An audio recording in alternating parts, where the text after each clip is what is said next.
So starting with our next topic, that is necrosis.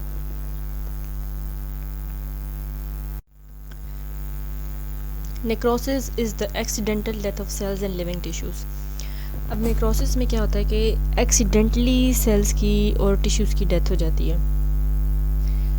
जबकि apoptosis में हमने देखा था तो उसमें प्रोग्राम्ड सेल डेथ थी, यानी एक टाइम था जिस टाइम पे पता था कि अब इस वक्त इस सेल की डेथ होनी है। लेकिन नेक्रोसिस में ऐसे होता है कि अचानक से सडनली डेथ हो जाती है, लिविंग टिश्यूज़ की भी और सेल्स की भी। ठीक है, necrosis is less sequential than apoptosis. अब नेक्रोसिस क्योंकि सडनली होती है, अचानक होती है, इसलिए इसका कोई सीक्वेंस नहीं होता। ठीक है, जबकि एपोप्टोसिस में एक पूरा प्रॉपर सीक्वेंस होता है। ठीक, अब नेक्रोसिस के कॉजेज़ क्या हैं? इसके कॉजेज़ हैं इंजरी, इन्फेक्शन, कैंसर। अब देखिए, अक्सर जब आप कहीं खेल रहे हो और अचानक से गिर जाएं और आपका हाथ या पाँव या कोई भी चीज़ ऐसी लगी, आपको एक स्क्रैच आ जाता है अचानक से, ठीक, तो वहाँ पर आपके टिश्यू डैमेज हो जाते हैं। ठीक, चोट लगती है आपको, और तो वो जो प्रोसेस होता है वो नेक्रोसिस का प्रोसेस होता है। एक्सीडेंटली आपके टिश्यूज़ डैमेज हो गए, ठीक, एक्सीडेंटली आपके सेल्स डैमेज हो गए, सही।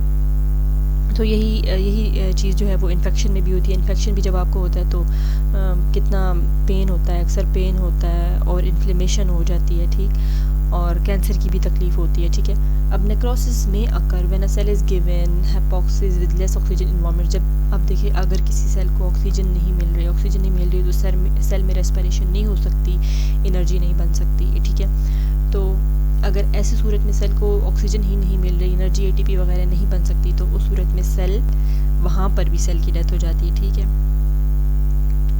अब इसमें क्या होता है ना, नेक्रोसिस में ये होता है कि इसमें एपोप्टोसिस में ये था कि वहाँ पर आपको कोई पेन, कोई इन्फ्लेमेशन नहीं होती थी, लेकिन नेक्रोसिस में आपको पेन भी होगा, इन्फ्लेमेशन भी होगी। क्यों होगी? क्योंकि during necrosis there is a release of special enzymes from lysosome. जब नेक्रोसिस का प्रोसेस हो रहा होता है तो लाइसोसोम से स्पेशल एंजाइम रिलीज़ होते हैं। ठीक है, वही एंजाइम्स का वही काम है कि आके बिल्कुल सेलुलर कंपोनेंट्स की तोड़ फोड़ करना, ठीक है, उन्हें डिग्रेड कर देना।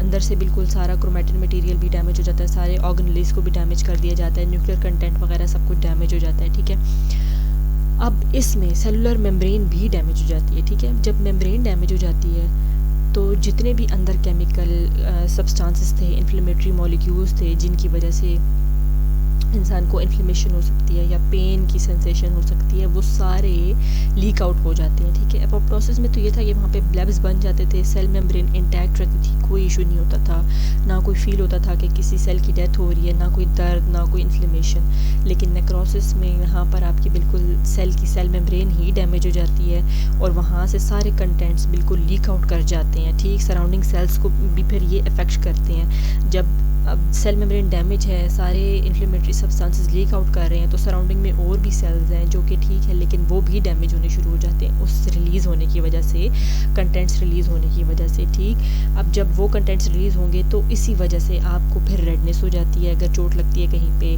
दर्द महसूस होता है, सूज जाती है जगह, इन्फ्लेमेशन होती है, अजीब सी जलन सी फील होती है। ठीक है, cells that die by necrosis में also release harmful chemicals that damage other cell. वही बात हो गई कि जो सेल्स नेक्रोसिस के ज़रिए मरते हैं उनमें क्या होता है कि सेल मेम्ब्रेन तो डैमेज हो गई, हार्मफुल केमिकल्स रिलीज़ हो गए और साथ वाले सेल्स को भी उन्होंने डैमेज कर दिया।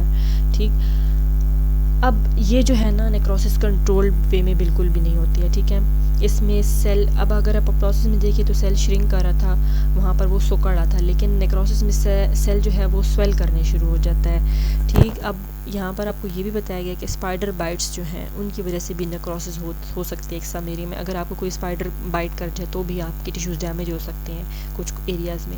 नेक्रोसिस में भी due to lack of proper care to wound site. अगर आप अपनी किसी ज़ख़म की प्रॉपर केयर नहीं करते, ठीक है, उस पर कोई ऑइंटमेंट नहीं लगाते, उसकी प्रॉपर केयर नहीं करते, तो वो ज़ख़म भी कभी कभार ऐसा हो जाता है कि वो ठीक ही नहीं होता, फिर वो नेक्रोटिक वुंड बन जाता है, वो बिल्कुल उसके कलर भी चेंज होने शुरू हो जाते हैं, कभी वो ब्लैक में हो जाता है, बहुत ज़्यादा डार्कर जब होने शुरू हो जाता है तो वो यही इलामत होती है कि अब आपका ये जो ज़ख़म है ये बिल्कुल हीलिंग की तरफ नहीं जा रहा बल्कि ये डैमेज हो रहा है। ठीक है, तो उसकी प्रॉपर केयर की ज़रूरत होती है।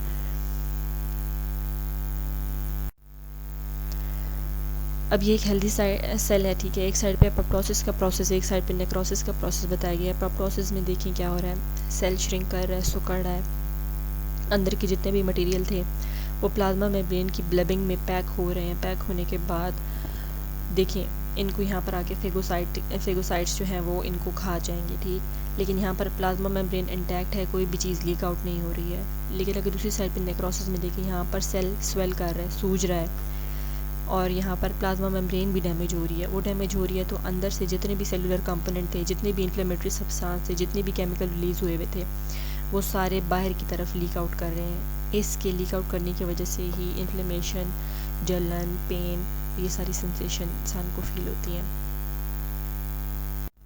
यहाँ पे देखिए जी एक डायग्राम है जिसमें बताया गया है कि स्पाइडर के काटने से किस तरह नेक्रोसिस होती है।